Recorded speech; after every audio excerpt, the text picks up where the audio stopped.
Hello, my name is Maria Kądzielska and this is Poland Daily Culture, and we're still facing the problem of ongoing war in Ukraine and how to help those people.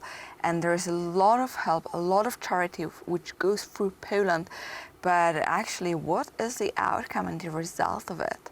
With us is Matt Copper, a CEO of Good Comes Back. Thank you very much for coming. Thank you very much for inviting me.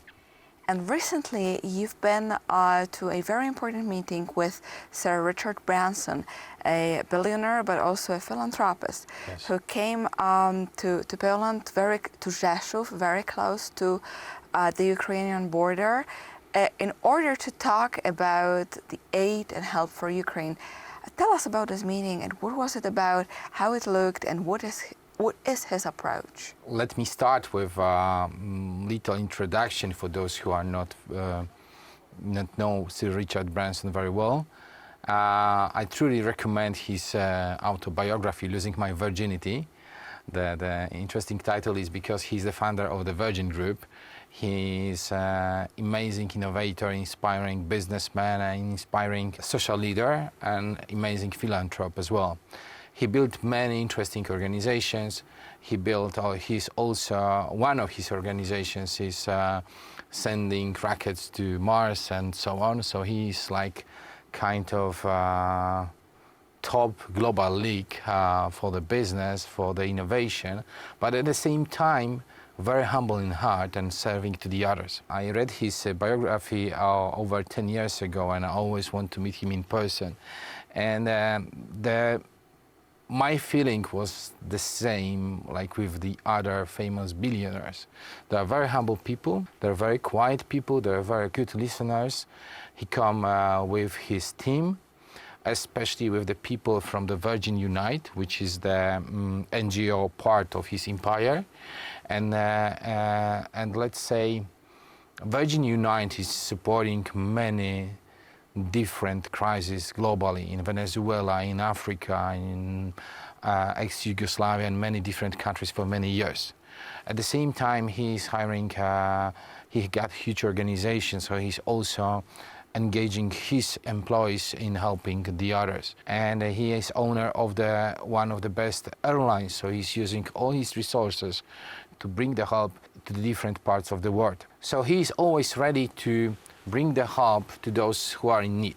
And this time he come to Rzeszów, G2 Arena, to use all his contacts and to bring more global presence to the existing problems of Ukraine. He met with top 10 NGOs in Poland who are helping refugees. At the same time, at the separate meeting, he met with the business owners who were helping the Ukrainians as well.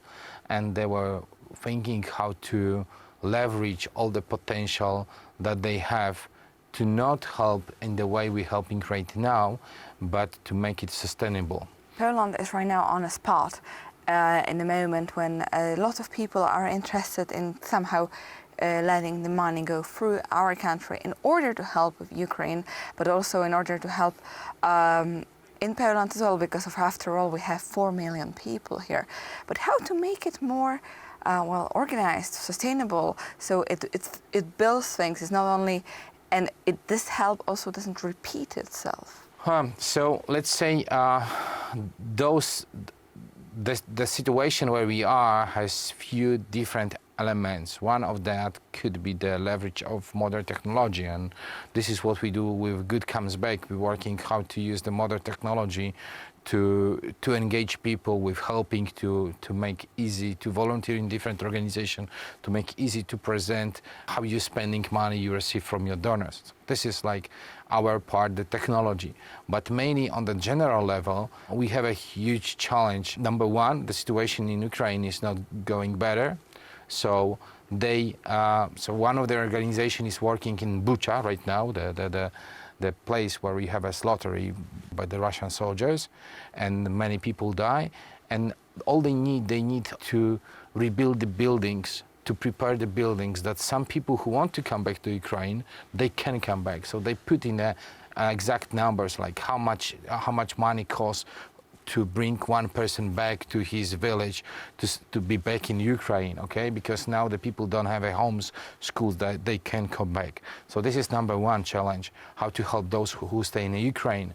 Number two challenge is how to help those who are in Poland right now. Because as we know, we are so proud to be Polish because our country people bring lots of help, open hearts, open homes, and support the families. But you know the situation is hard. You can have a, let's say, guest in your house maybe for 3 months, but it's not possible to have them in 2 years, 3 years. So now the question is, for example, how to help kids who stay alone when the mother goes to work, okay? So this is number one. And we will talk more about this and more about those questions in the next episode. But still, of course, it's a message to all of you. If you are interested in helping, or maybe you actually are a fundraiser or you a CEO of any organization which brings aid, then definitely this series is dedicated for you. So stay with us for another episode, and thank you for watching Poland Daily Culture.